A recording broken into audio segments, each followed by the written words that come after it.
Good morning, my dear students. You are welcome to the online class of Iqbal Siddiqui College. Today, according to our lesson plan, we are going to read out from Unit 8, Lesson 3. You can see here the name of this lesson is Rights to Health and Education. At first, we will try to find out the important vocabularies of this lesson, and after that, we will read this lesson, and after ending this lesson, we will find some exercises. We will try to solve them.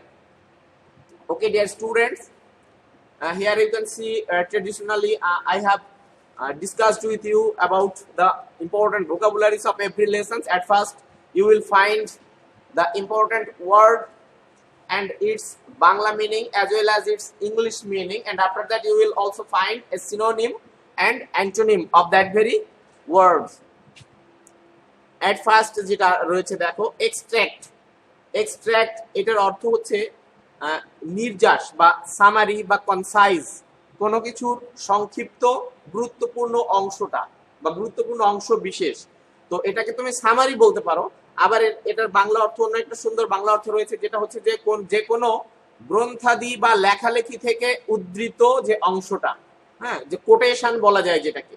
এটার ইংরেজি অর্থটা হচ্ছে a short passage taken from a text, যে কোনো একটা বড় text থেকে ছোট্ট করে কোনো একটা শর্ট প্যাসেজ নিয়ে নেওয়া, যেটা এটাকে তুমি কোটেশন বলতে পারো।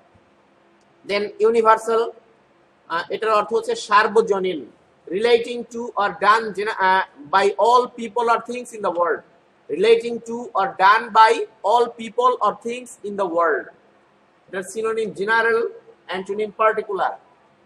এরপরে দেখো ডিক্লারেশন মিন্স হচ্ছে ঘোষণা, a formal or explicit statement or announcement, a formal or explicit অর্থ হচ্ছে স্পষ্ট, হ্যাঁ, কোনো কিছু স্পষ্ট ঘোষণা করা যেটা। অ্যানাউন্সমেন্ট এটার synonym by statement, antonym silence. Comply অর্থ হচ্ছে সম্মত হওয়া বা মেনে চলা। To act in accordance with a wish or command, to act in accordance with a wish or command, মানে কোনো উইশ বা কমান্ড অনুসারে কোনো কিছু কাজ করা বা ওইটা মেনে চলা, এটা আর কি। এটা সিনোনিম অ্যাগ্রি, ফলো, আবার ওবে, অ্যান্টোনিম ডিসওবে। এরপর দেখো যেটা রয়েছে সেটা হচ্ছে অ্যাডিকুয়েট এটার অর্থ হচ্ছে যথাযথ বা পর্যাপ্ত। Satisfactory or acceptable in quality or quantity, এমন জিনিস which is satisfactory or acceptable in quality or quantity, মানে কোয়ালিটি বা কোয়ান্টিটির দিক থেকে কোনো কিছু গ্রহণযোগ্য, এইরকম যে অবস্থাটা, বা এটাকে তুমি যথাযথ বা পর্যাপ্ত বলতে পারো। এটার সিনোনিম সাফিসিয়েন্ট, অ্যান্টোনিম ইনঅ্যাডিকুয়েট। এরপর দেখো সার্কামস্টান্সেস বা সার্কামস্টান্স, এটার অর্থ হচ্ছে সিচুয়েশন বা পরিস্থিতি। A fact or condition connected with or relevant to an event or action, a fact or condition which is connected with or relevant to an event, যে কোনো একটা ঘটনার সাথে সম্পৃক্ত যেটা, তো এটাকে সিচুয়েশন বা কন্ডিশন বলা যায়। এইটা দেখো ওয়েডলক মানে হচ্ছে বিবাহ বন্ধন। The state of being married, মানে বিয়ে হয়ে যাওয়ার যে পর্যায়টা বা যে অবস্থাটা, এটাকে বিবাহ বন্ধন বলতে পারো। ম্যারেজ এটার অ্যান্টোনিম হচ্ছে ডিভোর্স বা সেপারেশন, ডিসসলিউশন, এগুলো হচ্ছে এই ওয়েডলকের অ্যান্টোনিম। প্রোটেকশন, সুরক্ষা। The action of protecting or the state of being protected, মানে এমন একটা পর্যায় যেখানে সুরক্ষিত থাকা যায়, এই অবস্থাটা, এটাকে প্রোটেকশন বলা যায়। Synonym security, antonym insecurity. Elementary মানে হচ্ছে প্রাথমিক বা প্রাইমারি বলা যায়। Of the most basic kind, যেটা খুবই মৌলিক একটা ধরন বা মৌলিক একটা পর্যায়, এটাকে তুমি এলিমেন্টারি বলতে পারো। প্রাইমারি এটার সিনোনিম, অ্যান্টোনিম হচ্ছে অ্যাডভান্সড। ফান্ডামেন্টাল মানে মৌলিক, ফান্ডামেন্টাল মানে হচ্ছে মৌলিক। Serving as or being an essential part of A foundation or basis, কোনো কিছুর খুবই গুরুত্বপূর্ণ একটা অংশ হওয়া, এটাকে মৌলিক বলা যায়। এটা synonym basic, antonym minor. Compulsory মানে অব্লিগেটরি বা বাধ্যতামূলক। Required by law or rule, মানে যেটা আইন অনুযায়ী প্রয়োজন বা যেটা করা উচিত, এটাই হচ্ছে কম্পালসারি। আইন অনুযায়ী যেটা বাধ্যবাধকতা রয়েছে এরকম পর্যায়ে। Obligatory synonym, antonym optional. Accessible মানে হচ্ছে প্রবেশযোগ্য, প্রবেশযোগ্য বা যেটা ইজি অ্যাক্সেস করা যায় যেসব জিনিস, এই সব হচ্ছে অ্যাক্সেসেবল। যেমন easy to approach, reach, enter, speak with or use. Anything which is easy to approach, easy to reach, easy to enter, easy to speak with or use, এটা হচ্ছে অ্যাক্সেসেবল। এটা সিনোনিম অ্যাটেইনেবল মানে যেটা সহজে পাওয়া যায় বা সহজে প্রবেশ করা যায়, অর্জনযোগ্য যেটা সহজে, সেটা হচ্ছে অ্যাটেইনেবল। অ্যান্টোনিম ইনঅ্যাক্সেসেবল। পরে দেখো পার্সোনালিটি, ব্যক্তিত্ব। দ্য কম্বিনেশন অফ ক্যারেক্টারিস্টিক্স মানে এই পার্সোনালিটিটা হচ্ছে কম্বিনেশন অফ ক্যারেক্টারিস্টিক্স, মানুষের যে চারিত্রিক বৈশিষ্ট্য আর qualities that form an individual's distinctive character, মানে যেগুলো এই যে মানুষের যে চারিত্রিক বৈশিষ্ট্যের যে একটা কম্বিনেশন বা একটা এটা সমন্বয় করে টোটালি একটা ডিস্টিংটিভ ক্যারেক্টার দাঁড় করে। ডিস্টিংটিভ মানে হচ্ছে স্বতন্ত্রমূলক, হ্যাঁ, স্বতন্ত্র বা স্পেসিফিক বা বিশেষ একটা চরিত্র দাঁড় করানো হয়, পুরোটাকে বলা হয় পার্সোনালিটি বা ব্যক্তিত্ব।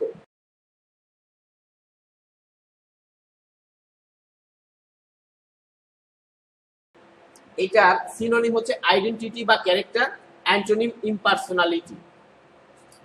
এরপরে দেখো প্রমোট, প্রমোট মানে সংগঠিত ও চালু করতে সাহায্য করা। To help or encourage, to flourish মানে কোনো কিছু সংগঠিত হতে বা কোনো কিছু এগিয়ে নিয়ে যেতে সাহায্য করা, এটা। তো ডেভেলপ বা অ্যাক্সিলারেট, এনকারেজ, এনকারেজ পর্যন্ত। এরপরে একটা অ্যান্টোনিম হচ্ছে হিন্ডার বা অবস্ট্রাক্ট। ডেভেলপ, অ্যাক্সিলারেট বা এনকারেজ, এইটাই হচ্ছে প্রমোটের সিনোনিম, অ্যান্টোনিম হিন্ডার বা অবস্ট্রাক্ট। এরপরে দেখো টলারেন্স, টলারেন্স মানে হচ্ছে সহনশীলতা। The ability or willingness to tolerate, the ability or willingness to tolerate কোনো কিছু সহ্য করার ক্ষমতা বা ইচ্ছা, এটাই হচ্ছে সহনশীলতা। তো এটা সিনোনিম প্যাশেন্স, অ্যান্টোনিম ইনটলারেন্স। এরপর দেখো ফর্মুলেট, ফর্মুলেট মানে হচ্ছে যথাযথভাবে প্রকাশ করা। এক্সপ্রেস, এটার অর্থ এক্সপ্রেস বাট কিভাবে, an idea in a concise or in a systematic way মানে সংক্ষিপ্ত আকারে বা একটা পদ্ধতিগতভাবে কোনো কিছু প্রকাশ করা, এটা হচ্ছে ফর্মুলেট। এটার সিনোনিম সিস্টেমাইজ, অ্যান্টোনিম ডিসঅর্গানাইজ।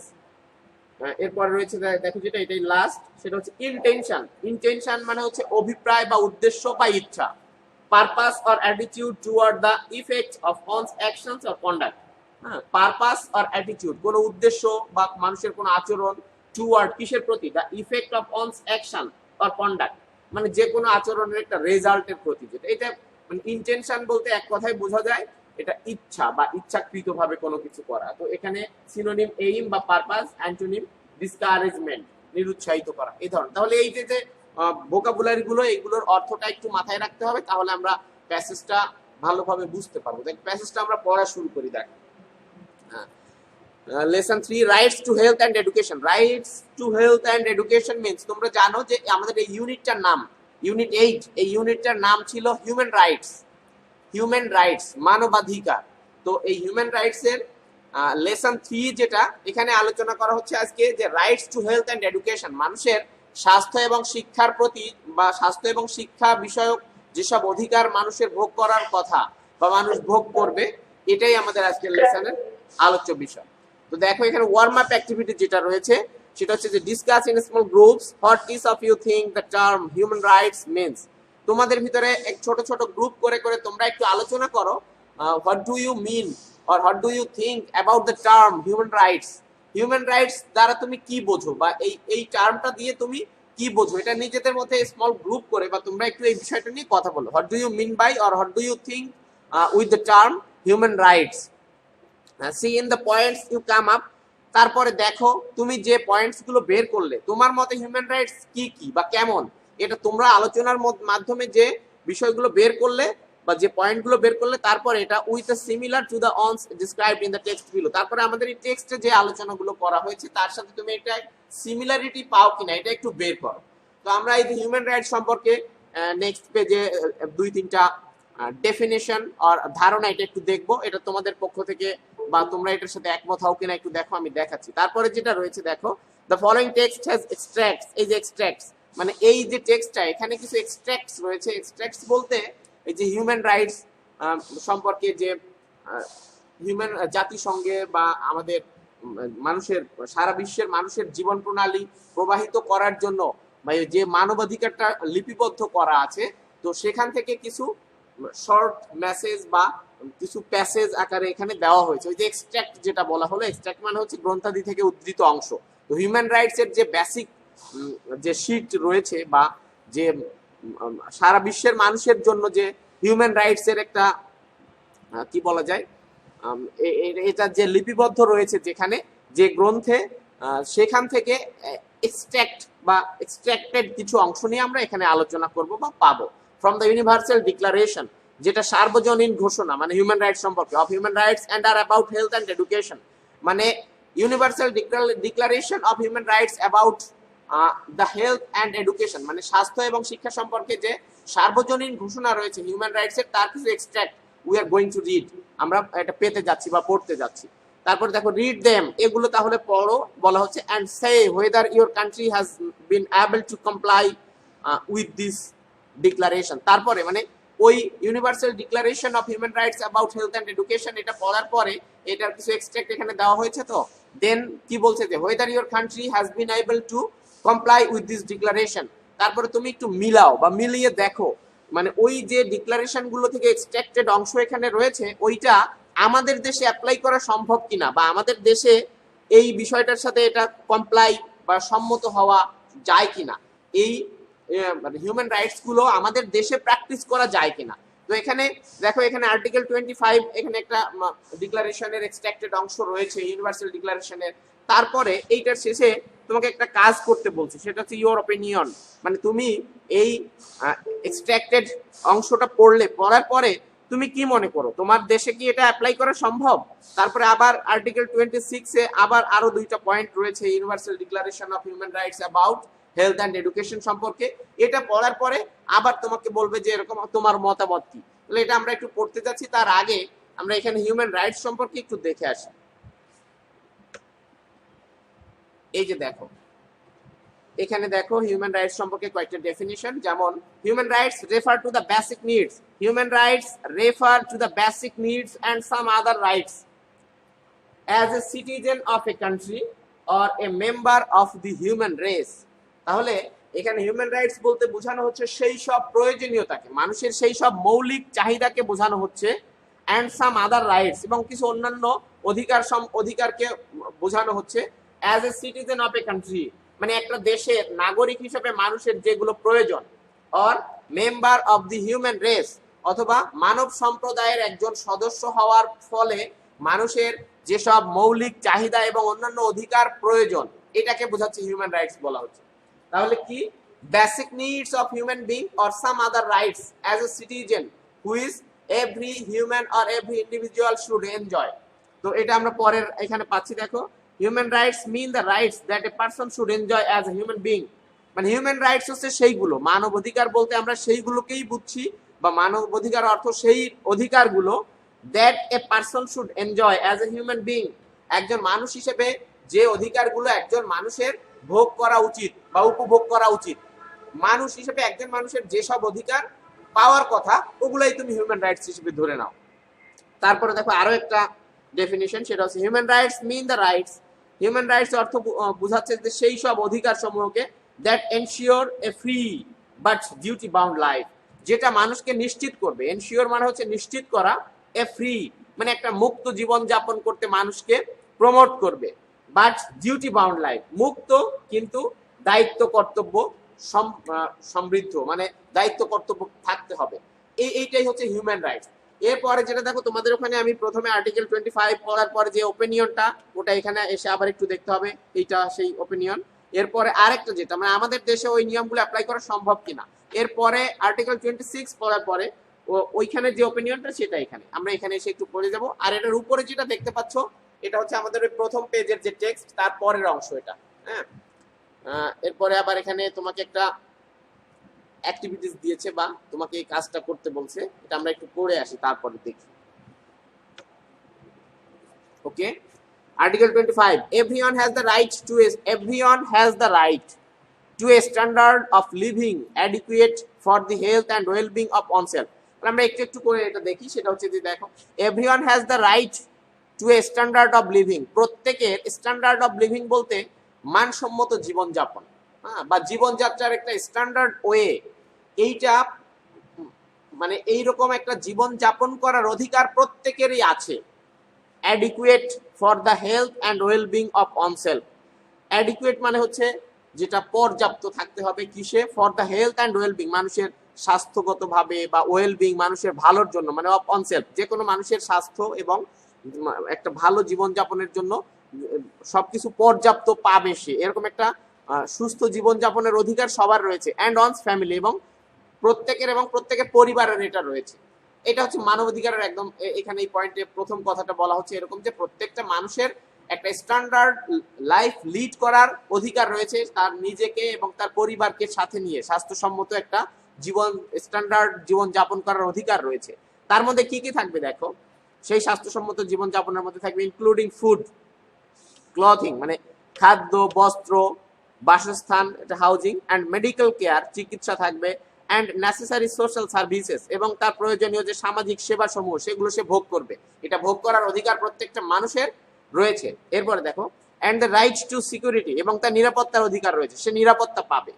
হ্যাঁ, একজন মানুষ সে খুব নিরাপদে থাকতে পারবে, এটা তার মানব অধিকার, সে নিশ্চিন্তে ঘুমোতে পারবে।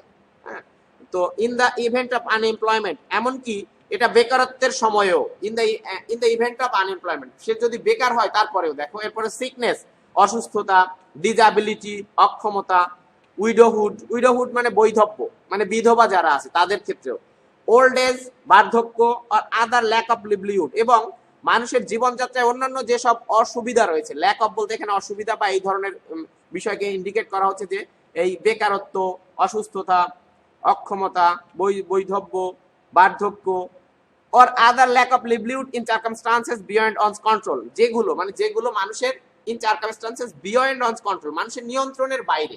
হ্যাঁ, যে বিষয়গুলোর উপরে মানুষের হাত থাকে না, অসুস্থতার উপরে আমাদের হাত নাই। যদিও আমরা ওয়ে অফ কি বলা যায়, way of life with good health or leading good health, এই ধরনের সবসময় আমাদের ট্রাই করা উচিত, বা সুস্থ সুন্দর জীবনযাপন করা উচিত। তারপরেও কিন্তু অসুস্থতার উপরে কারো হাত নাই বলা যায়, ওটা আমরা সতর্কতা অবলম্বন করতে পারি। এখন বলা হচ্ছে যে যেসব বিষয়গুলো মানুষের নিয়ন্ত্রণের বাইরে, সেই সব ক্ষেত্রেও প্রত্যেকটা মানুষ নিরাপত্তা ভোগ করবে, বা এই যে food, clothing, housing, medical care and necessary social services, এই অধিকারগুলো মানুষ ভোগ করবে। এটা স্বাভাবিক, বা এটা তার জীবনযাত্রার জন্য তার একটা নিরাপত্তা, এগুলো সব মানবাধিকার হিসেবে সে ভোগ করবে, এটা বলা হচ্ছে। তাহলে আর্টিকেল 25 এর প্রথমটা ছিল এরকম। এরপরে দেখো 2 নম্বরে যেটা রয়েছে, মাদারহুড অ্যান্ড চাইল্ডহুড। মাদারহুড মানে হচ্ছে মাতৃত্ব, অ্যান্ড চাইল্ডহুড মানে হচ্ছে শৈশব, আর এন্টাইটেলড মানে হচ্ছে অধিকারী, মানে সমস্ত মা যারা রয়েছে, মাতৃত্ব এবং শৈশব বা একদম ছোটবেলা যে ছেলে মেয়েরা, ছোট শিশুরা, তারা are entitled to special care and assistance, তারা হচ্ছে স্পেশাল কেয়ার, বিশেষ যত্ন এবং সাহায্য সহযোগিতার অধিকারভুক্ত হয়েছে, বা তারা অধিকারী। এই যে সমাজে সব মানুষের যে স্বাভাবিকভাবে দেখা হচ্ছে যে মাদারহুড আর চাইল্ডহুড, এরা কি হচ্ছে স্পেশাল কেয়ার অ্যান্ড অ্যাসিস্ট্যান্সের অধিকারী হয়েছে, এরা তাদের আলাদা বা বিশেষ যত্ন নেওয়া হবে তাদেরকে, এটা তাদের মানবাধিকার। এরপরে দেখো অনেক সুন্দর একটা লাইন, এটা মানবাধিকারের একদম চূড়ান্ত একটা অবস্থা তুমি এই লাইনের মাধ্যমে বুঝতে পারবা। সেটা হচ্ছে অল চিলড্রেন, সমস্ত শিশু, whether born in or out of wedlock। তাহলে ওয়েডলক মানে কি পড়েছিলে? ওয়েডলক মানে ছিল হচ্ছে বিবাহ বন্ধন।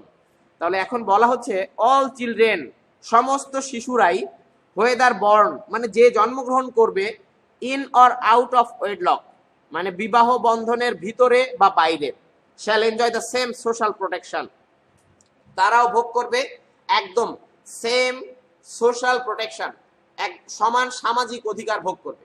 তাহলে এই কথাটা যারা বুঝাচ্ছে এরকম, তোমরা সহজে বুঝতে পারবে এই কথাটা বললে, যে আমাদের আছে না যে বৈধ অবৈধ ভাবে শিশুর জন্ম হওয়া, তো এখানে বলছে যে যে সন্তানটা জন্মগ্রহণ করবে তার মা বাবা বিবাহিত হোক বা অবিবাহিত হোক, দ্যাট মিনস সে বৈধভাবে জন্মগ্রহণ করুক বা অবৈধভাবে জন্মগ্রহণ করুক, মানুষ হিসেবে পৃথিবীতে জন্মগ্রহণ করলেই সে একদম সবার সমান সব সামাজিক অধিকার বা মানব অধিকার সে ভোগ করবে। আমরা আজ এই পর্যন্ত এই ক্লাসটা শেষ করব। এই লেসনের উপরে আমাদের আরো একটা ক্লাস আছে, তখন আমি তোমাদের যেটা বললাম এই যে আর্টিকেল 25 এ যেমন আমরা যে দুইটা বিষয় নিয়ে এখানে কথা বললাম, এইটা আমাদের দেশে এই নিয়মগুলো চালু আছে কিনা বা এটা আমাদের দেশের যে অবস্থা এটার প্রেক্ষিতে এটা অ্যাপ্লাই করা যায় কিনা এই বিষয় নিয়ে তোমাকে মতামত দিতে হবে। তোমরা একটু চিন্তা করো যে এই I think my country has been able or not able to comply with this because, মানে এখানে কোনটার পক্ষে যাবে তুমি? এই যে যে বিষয়গুলো এখানে বলা হলো, এই নিয়মগুলো বা এই মানবাধিকারগুলো আমাদের দেশে has been able or not able to comply, আমাদের দেশে এটা চালু করা সম্ভব কি সম্ভব না, কোনটার পক্ষে যাবা? যে কোনো একটা নিবা তুমি এখান থেকে, তারপরে তার কারণটা বলবা। যদি না যায় কেন যাবে না তার কারণ বলবা, যদি এটা অ্যাপ্লাই করা যায় তাহলে তুমি এটার পক্ষে কারণ বলবা। তো আমি আজ এখানেই শেষ করছি, এর পরের ক্লাসে আমরা এখান থেকে পড়বো, আর্টিকেল 26 থেকে পড়বো, তারপর যে এক্সারসাইজ আছে এবং এই ওপিনিয়ন এইটা নিয়ে আলোচনা করবো। তোমরা ভালো থাকো তাহলে।